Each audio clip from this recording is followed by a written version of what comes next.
Giuseppe, en primer lugar, bienvenido a Paredro. Hola Camilo, bueno, muchas gracias por esta invitación, con mucha emoción y curiosidad de la charla. No, yo muy contento que estés acá, como sabes, y lo hemos hablado, te hemos esperado mucho acá con tus dos anteriores novelas, entonces estoy muy contento que nos estés visitando después de la publicación de una novela que quiero que la audiencia lo sepa de una vez que estamos frente a un tipo de escritura radicalmente distinta de la que estamos leyendo en Colombia, me parece a mí. Puedo alargarme un poquito a Latinoamérica, pero me quedo en lo colombiano, como lo es La Frontera Encantada, una novela que no es solo novela, que es memoria, es archivo, es búsqueda, pero es sobre todo la invitación, Giuseppe, quisiera que arrancáramos por ahí, es sobre todo la invitación, o casi, llamémoslo, una ordenanza de este narrador, ordenanza no en términos militares, pero sí de empatía y de sumisión, si se quiere, y es por la ternura, Mm. por aquella conexión, porque tú generas un estilo distinto a todo, en el que la ternura como categoría se encumbra como vector narrativo. ¿Cómo llegas a eso? ¿Fue sencillo? ¿No fue sencillo? ¿Te generó miedo? ¿Cómo fue? Bueno, Camilo, muchas gracias por esa pregunta y por esa introducción. Bueno, yo creo que la ternura siempre la he entendido como una emoción velcro, es decir, me cuesta mucho entender la ternura como una emoción monolítica y me cuesta mucho entender todas las emociones de manera monolítica. Y creo que en general las emociones son velcros y la ternura especialmente, al ser algo que provoca un ablandamiento, es algo que más fácilmente trae otras emociones consigo. Entonces, creo que cuando uno se enternece, más fácilmente se pegan otras emociones al cuerpo, o más bien nacen otras emociones en el cuerpo con ese ablandamiento. Pueden ser la rabia, puede ser la alegría, puede ser la tristeza, puede ser la sordidez. Es decir, creo que hay ternuras tristes, hay ternuras sórdidas, hay ternuras rabiosas, hay ternuras felices. Y creo que la búsqueda ha pasado por ahí, por justamente dejar de entender las emociones monolíticamente. Y también decir, bueno, esto es algo que está en los agradecimientos, en el primer párrafo de los agradecimientos, que al final del libro es un agradecimiento largo porque fue muy larga la escritura, de 3 años, pues. Y, y recién comencé a escribir el libro, yo encontré una perrita, mi perra que se llama Siempre, y con ella pasaron realmente, o sea, dos cosas fundamentales que para mí terminaron tiñendo la escritura del libro. Lo primero es una restauración en la confianza en el mundo, es porque venía de unos duelos muy difíciles y realmente algo tan sencillo como ver los colmillotes de la perra al lado de uno, permite realmente eso, una restauración en la confianza y eso es algo que me impulsó mucho en la escritura. Y también yo diría que se instaló muy radicalmente una suspensión del asco, porque bueno, sí, al principio ella llegaba con alas de palomas muertas, sigue en plan de regalos, llegaba toda llena se metía en las basuras, llegaba, bueno, y todo eso, o sea, a mí me fue provocando eso, que el asco se fuera suspendiendo, y entonces creo que eso permite un, como un relacionamiento con el mundo mucho más directo, mucho más, incluso visceral, eh, y finalmente permite una penetrabilidad como más radical hacia todo lo otro. Entonces diría que eso está ahí en el libro y que creo que ha estado en los libros anteriores también. Y bueno. Sí, definitivamente he estado y creo que arrancar por lo que te refieres, Giuseppe, del ablandamiento, me parece que no es solamente muy bonito, sino absolutamente necesario. Es decir, quien desconozca que hemos vivido desde enero por un nuevo orden mundial o lo que parece ser una nueva especie de dictamen, es que ser blando está mal. Tenemos Ujú, es que ser duros, ¿no? ujú, Tenemos es que ser rígidos y lentamente se nos ha puesto una consideración nociva a morir, y es que aquel que es compasivo o aquel que es empático es necesariamente débil, ujú, es necesariamente ingenuo, sobre todo, ujú, y necesariamente le va a ir mal. y creo que ahí perdemos una humanidad tremenda. Eso lo sentí mucho a través de tu libro y sobre todo, por supuesto, de tu narrador, que no sé si eres tú, si es una transformación tuya, creo que eso lo vamos a hablar, pero quisiera remitirme a eso. ¿Te dio en algún momento miedo o te lo pensaste dos veces antes de asumir una postura desde el ablandamiento que permite la penetrabilidad, como tú dices, que descarta categorías del asco, del juicio, etcétera, Ujú. etcétera? ¿Temiste en algún momento en estos 3 años? Em, yo, yo diría que el ablandamiento también em, ha sido una experiencia, digamos, digamos, paulatina y difícil, en tanto tengo un cuerpo percibidamente masculino. Y en ese sentido, digamos, también ha sido siempre, pues, una pregunta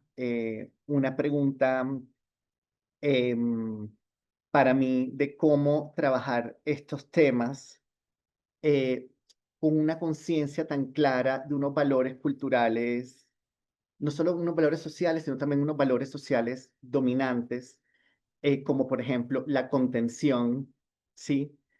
Sí, valores que salen de poderes culturales, de la crítica literaria, así como cuando se dice prosa con músculo, por ejemplo, cuando se dice prosa contenida, inmediatamente se da por hecho que eso es un valor en sí mismo, ¿sí?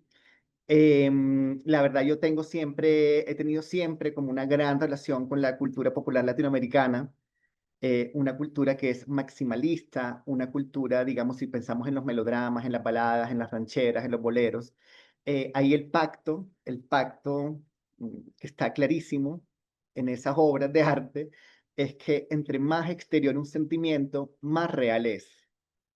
Esos son los pactos con los que pues yo he crecido, con los que valoro, con los que yo he, digamos, trabajado.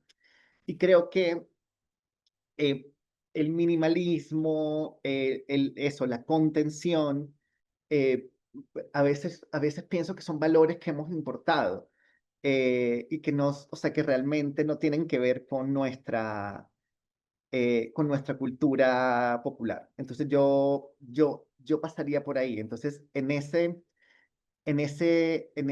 abrazar el exceso por encima de la contención, yo creo que también hay un ablandamiento, ¿sí? Porque si uno ve, o sea, es decir, si uno ve los telenovelas, si uno escucha los boleros, las rancheras, ahí hay personas totalmente vulnerables expresando muy adoloridamente un duelo, ¿sí? Y creo que también creo que hay que agotar el sentimiento para poder empezar a sentir otras cosas. Entonces creo que todos esos pactos que están tan presentes en todas estas muestras de nuestra cultura popular, apuntan a eso, finalmente una emancipación que llega cuando un sentimiento difícil, un dolor, se puede agotar. Em, Y pienso también en alguien como Herta Müller, en una novela que se llama Hoy hubiera preferido no encontrarme a mí misma. Em, que bueno, es una novela sobre la persecución que le hace el servicio secreto de la dictadura de Ceausescu a la protagonista, que la encierra permanentemente a hacerles interrogaciones, interrogatorios, bueno, y en un momento ella dice, o sea, hay que agotar el horror eh, para poder empezar a sentir otras cosas y a pensar otras cosas.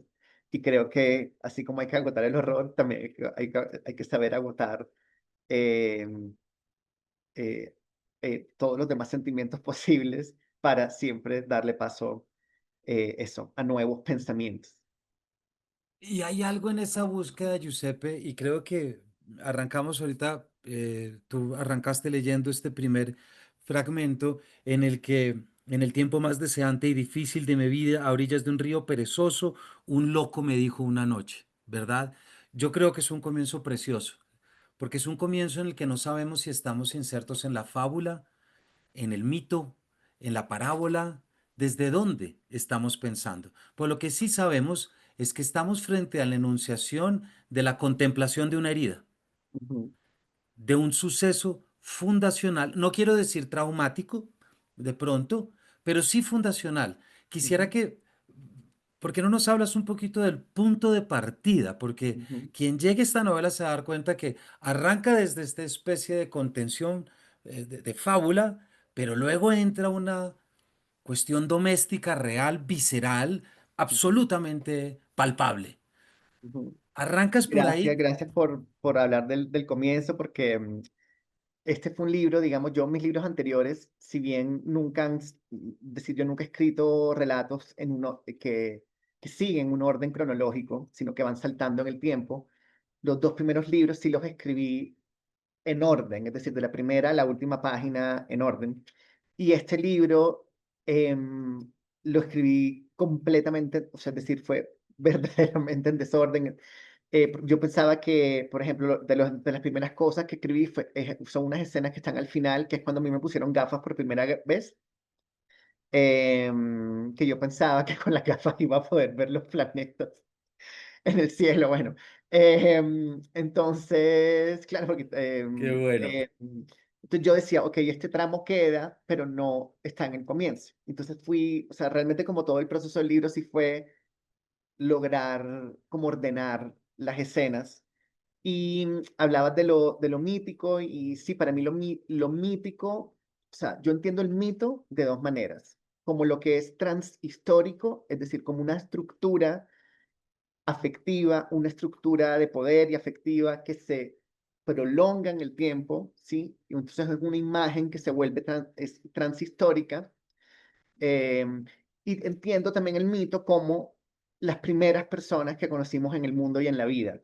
Y en ese sentido, las personas de la primera casa para mí son míticas en ese sentido, porque son las primeras personas que conocemos en el mundo.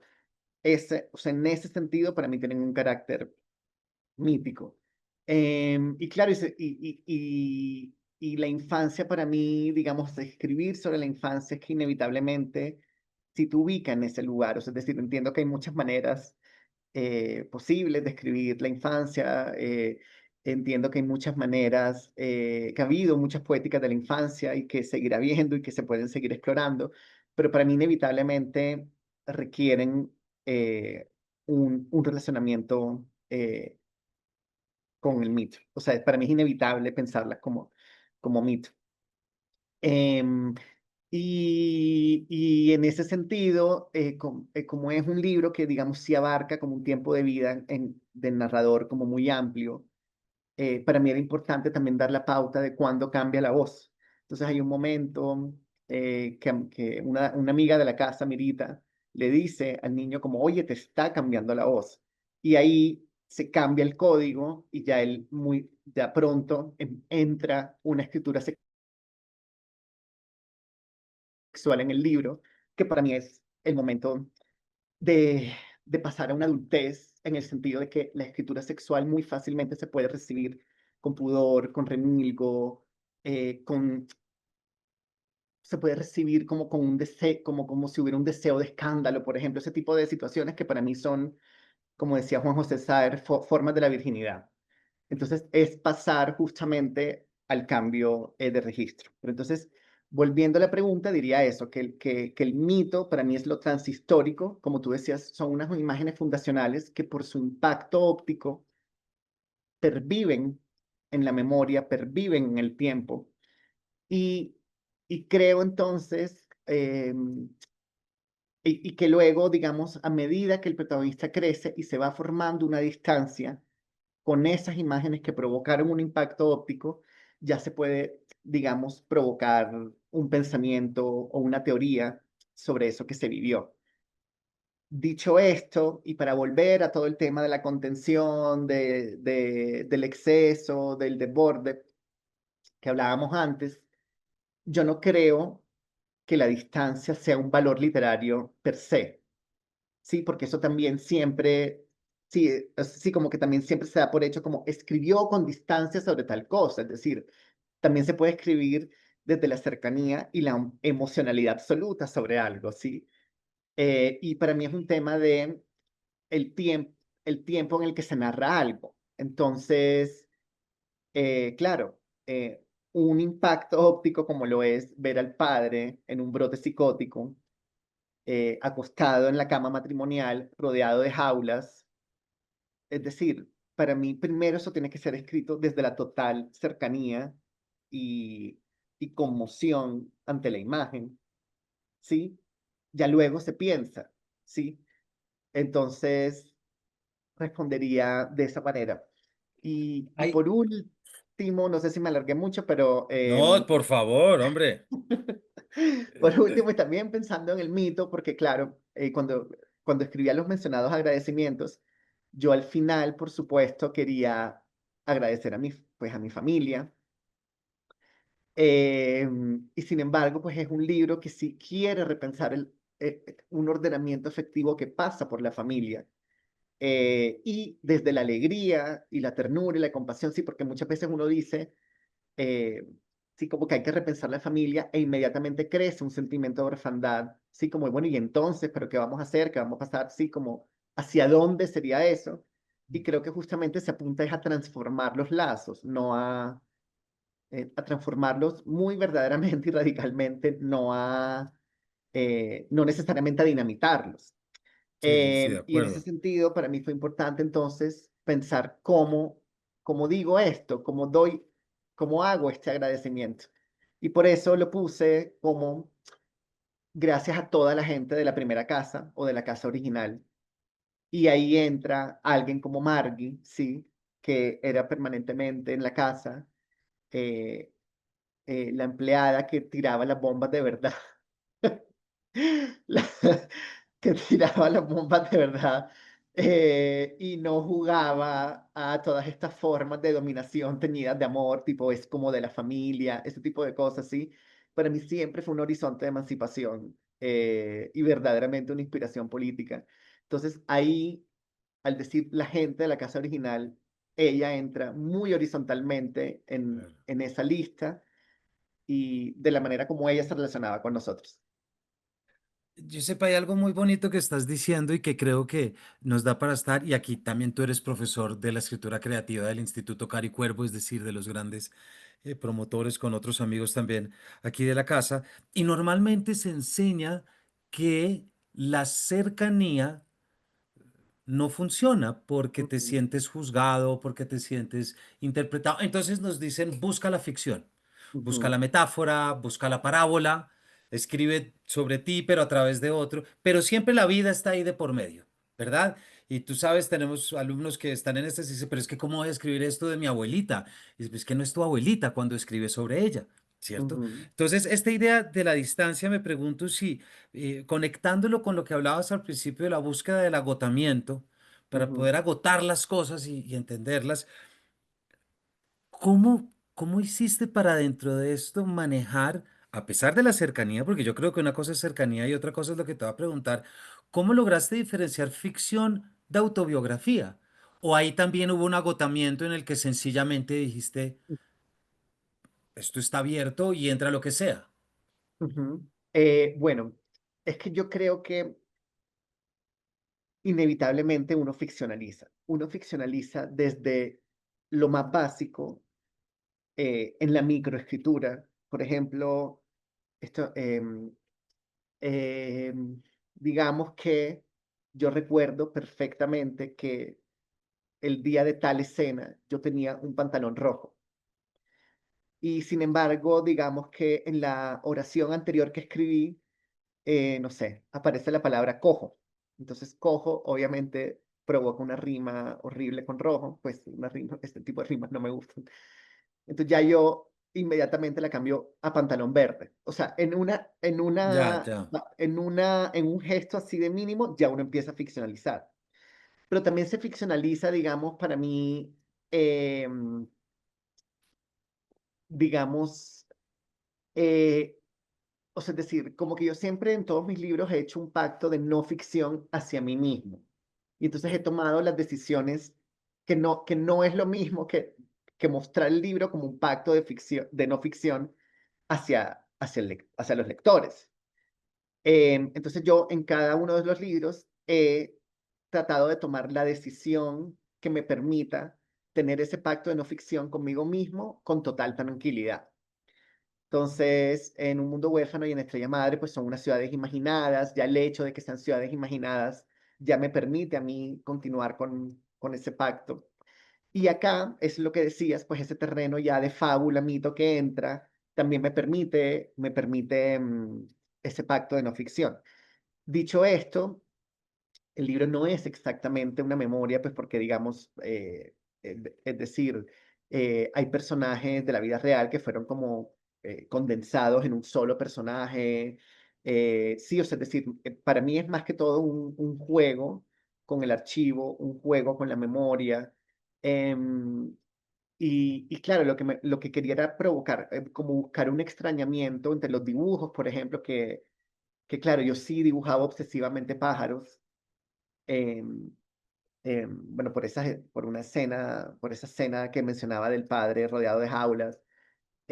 Sí, y al ver todos esos cuadernos, pues a mí sí sobre todo me pareció como muy evidente que en esos dibujos de los pájaros había cambiado un trazo y que ese cambio de los trazos daba cuenta, por un lado, de cómo yo había crecido, digamos, pero también de cómo había pervivido una imagen que sí podemos llamar traumática. Pero claro, todos esos dibujos de archivo están también con escenas, pues, evidentemente fantásticas, y que la fantasía para mí nunca es una evasión, sino justamente un pacto que nos permite pensar de otra manera eh, la realidad. Desde la exageración, por ejemplo, sí, yo la exageración nunca la he entendido como una distorsión. La exageración para mí es una lupa que se le pone a algo, ¿sí? En el Caribe, la exageración también es un pacto, ¿sí? Uno dice, llevo 8 horas esperándote, y eso, sí, sí, es simplemente una manera de decir que la persona fue impuntual, por ejemplo, ¿sí? Nadie piensa exactamente, sí, no, en verdad fueron 8 horas, nadie dice, no, en verdad esperaste 15 minutos, sí, es una forma de poner una lupa, no es una distorsión. Y la fantasía para mí permite eso, más bien, poner una lupa sobre ciertas cosas y pensar ahí sí las alegorías, como dice Manuel Trevi, como personificaciones de estados interiores de las personas. No, muy bonito. A la audiencia estamos hablando con el gran Giuseppe Caputo, que llevamos esperando muchos años alrededor de su genial última novela, La Frontera Encantada, publicada por Random House. Recuerden que este capítulo viene gracias a nuestra alianza con Confama, Bibliotecas Confama, 50 años tendiendo puentes entre los tiempos. Acabas de decir algo muy importante, Giuseppe, que es la forma como, hemos dicho, la emocionalidad de cada uno y la forma de pensar. Hay dos cosas en tu libro que son fundamentales, que son el cuerpo y el gozo. Hay una celebración al descubrimiento del cuerpo. Sí. Eh, y más adelante lo vamos a hablar y es algo que la sociedad ha dicho, ese tipo de descubrimientos no se pueden dar. ¿Me explico? En cambio, tú lo tomas desde la ternura y logras sostenerlo poéticamente. También quiero que se entienda que cuando digo tierno, también digo lo poético, ¿no? Para que la audiencia me entienda muy bien. Tú consigues que se sostenga esa emocionalidad. Pero ¿por qué no nos hablas de esta perspectiva? No sé si decir política, pero sí tremendamente poética, en el que es descubrir el cuerpo para descubrirse a sí mismo dentro de esta herida de lo doble, de tener Ujú, dos caras, de tener ujú. dos rostros y esa recomendación de la abuela de muéstrate siempre desde el derecho. Es- Bueno, bueno, gracias por esa pregunta que sí va al corazón del libro. Y claro, una de estas imágenes fundacionales que hablábamos es que la abuela del niño, eh, muy al principio de la vida, le traza una frontera, esa es la frontera encantada, una frontera encantada y le dice, un lado de tu cara es elegante y el otro lado es vulgar. Eso, el libro, por supuesto, va explorando por qué ella diría algo así, y ahí uno entra en ese nudo colonial caribeño de la migración italiana, que bueno, como sabemos fue una migración pobre, que sin embargo tuvo yo diría que un ascenso, al ser muchos blancos de ojos azules, tuvieron como un ascenso casi que inmediato al llegar a Puerto Colombia, un ascenso social, pues, y como un acceso muy, muy rápido a una clase media. Em, la abuela entonces se vale de eso, sí, para decir, digan que su papá es italiano, pero no digan nada más, o sea, no digan exactamente de dónde es, no digan que era de familia campesina, que él era campesino, no digan que no terminó la primaria, no digan nada de eso, solamente digan que es italiano. Entonces ahí entra todo ese rollo social eh, y como un clasismo nauseabundo que realmente está muy naturalizado en Barranquilla. Y a la vez eso demuestra lo profundamente acomplejada que es ella. Porque claro, lo que se termina entendiendo es que ese lado supuestamente elegante es el italiano y a la vez en verdad de origen campesino, o sea que realmente no hay mucho, o sea, no hay, o sea, es Es decir, buenísimo, sí, es buenísimo. y entonces, claro, sobre todo el niño, yo lo que diría es que el niño pierde la espontaneidad porque él crece pensando que si realmente se cruza ese lado de la cara y se sale lo vulgar, que se sale espontáneamente una y otra vez, él literalmente no va a tener un futuro. Y eso es lo que, ese es el hechizo realmente, ¿sí? El hechizo es, si tú no te aprendes estos códigos, finalmente es una mujer que entiende la urbanidad de Carreño como un libro sagrado, básicamente. O sea, si tú no entiendes estos códigos, si no los manejas, tú no vas a tener un futuro. Y el niño sí crece con esa idea. Pero luego, claro, hay otros horizontes como Margie, como el padre, que justamente y la propia madre también, que es más ambivalente, el hermano, que lo hacen como, pues como que le van dando como otras ideas.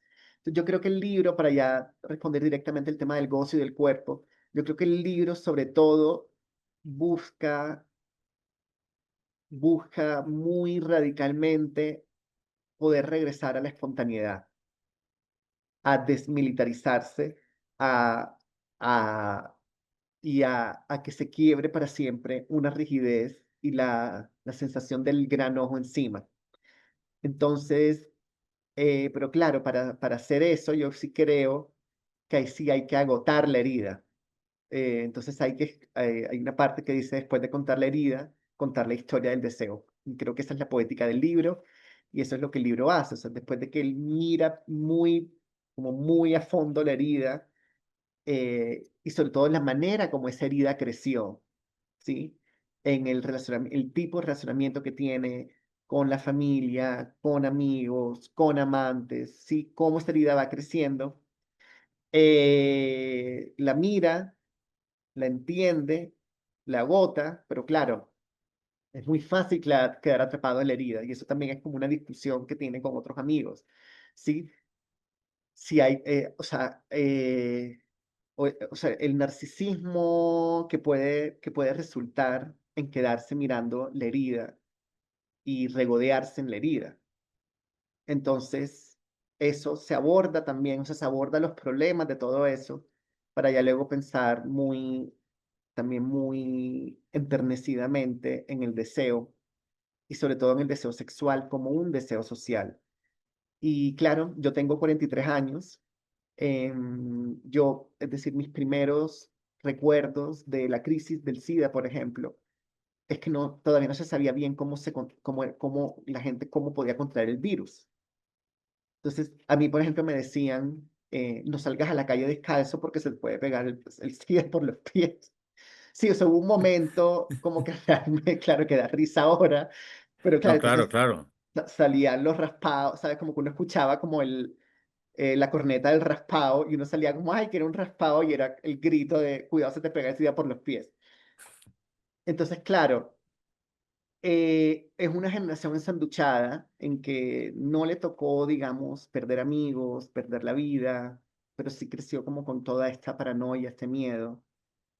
Y sobre todo, pues claro, crecer también en darse cuenta que eso fue una masacre solapada, sí que hubo una inacción que sí, o sea, es decir, que que una inacción de los gobiernos que se prolongó mucho tiempo, que se, que se, que llevó a una discriminación institucional, a una discriminación pública, em, y que todo esto, o sea, es decir, que hay una larga historia de persecución, criminalización, inferiorización, o sea, ha sido, o sea, es fue una crisis, digamos, que venía, o que más bien consolidó unas ideas del el sexo homosexual como Claro.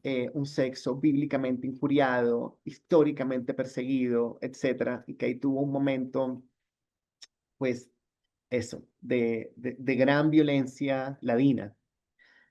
Y por supuesto, pues directa y explícita, porque murió muchísima gente. Y entonces, eh, el libro quiere dar cuenta, sobre todo, de el cambio profundo de un tiempo, porque muchas veces, claro,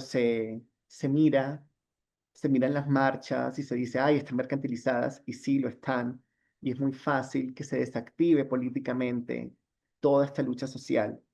Pero sobre todo para mí lo esencial es recordar que verdaderamente ocurrió un cambio de tiempo y que se le pudo poner un parón a una opresión que era radical y que era incisiva y que por supuesto lo sigues, es decir, eso puede seguir pasando, ¿sí? Y pasa de maneras más inconscientes y asolapadas, es decir, nadie dice que es homofóbico, nadie dice que es Sí, transfóbico, si lo dicen, bueno, ya, pues ya es un nivel de oscuridad política grande, o sea, casi siempre estas son formas asolapadas e inconscientes con las que uno tiene que estar, pues lidiando. Entonces, ese gozo, o sea, ese gozo que tú mencionas, tiene que ver, yo creo, con la alegría de ser consciente de que ocurrió una emancipación, que la claro. emancipación nunca es individual, que la emancipación es colectiva y que cuando hay un buen sexo, sobre todo un sexo que fue bíblicamente, ha sido y es todavía injuriado, históricamente injuriado, perseguido, cuando por fin se tiene una alegría en un momento así, es porque verdaderamente una emancipación cuajó en las personas que están disfrutando ese momento. Porque si una Exactamente. de las personas no ha llegado a eso, eso no va a cuajar. Ahí hay algo, Giuseppe, que te quiero preguntar. Me parece muy bonito todo y necesario lo que nos estás diciendo acerca de la emancipación, del reconocimiento, de la persecución, del sexo injuriado. Y también en términos literarios, escribir sobre la herida es ventilarla, pero también es llamar a los demás a que se reconozcan en ellas. Es un principio empático de la escritura literaria. Ujú, Eh, Tú tienes una importancia muy grande, me parece a mí, de las más importantes en la literatura colombiana, también me atrevo a decir latinoamericana, por la forma como tú has traído un tipo de narrativa que tiene que ver con el descubrimiento sexual, con el homosexualismo, etcétera.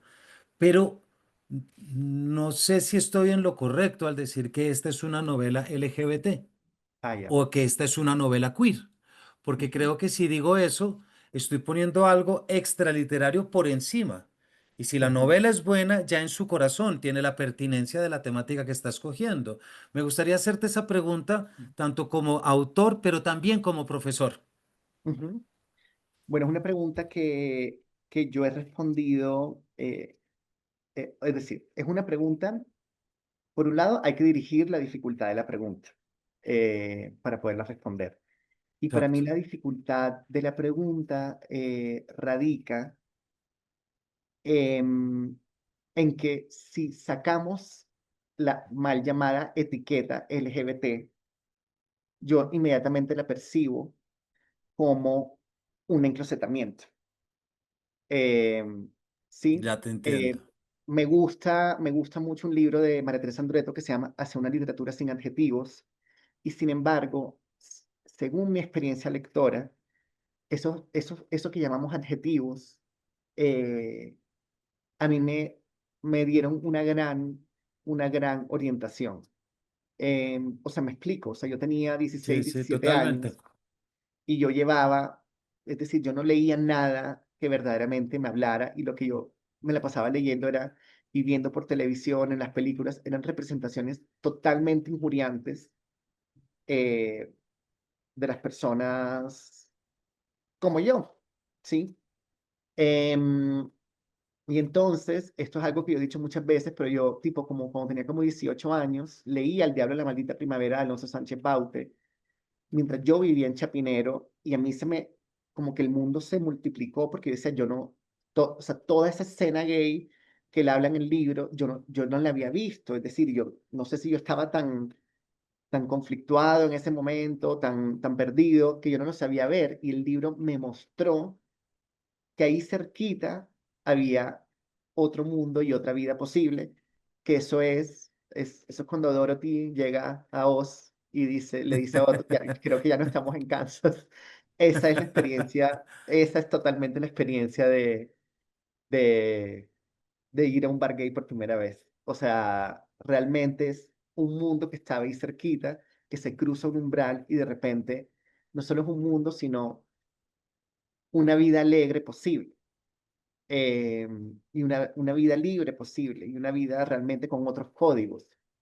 Y esto entonces, cuando yo leí ese libro, yo sí muy, si queremos llamarlo burdamente, pero más bien pragmáticamente, yo empecé a escribir en los buscadores de esa época, que no eran Google, porque ya ni me acuerdo cómo se llamarían, novelas gay, novelas LGBT, y ahí me salieron El Tratado del Inútil Combate de Yusenar, Maurice de Foster, bueno, todos los cubanos, empecé ahí a armar una constelación. Entonces yo no me separo de esa sigla, ¿sí?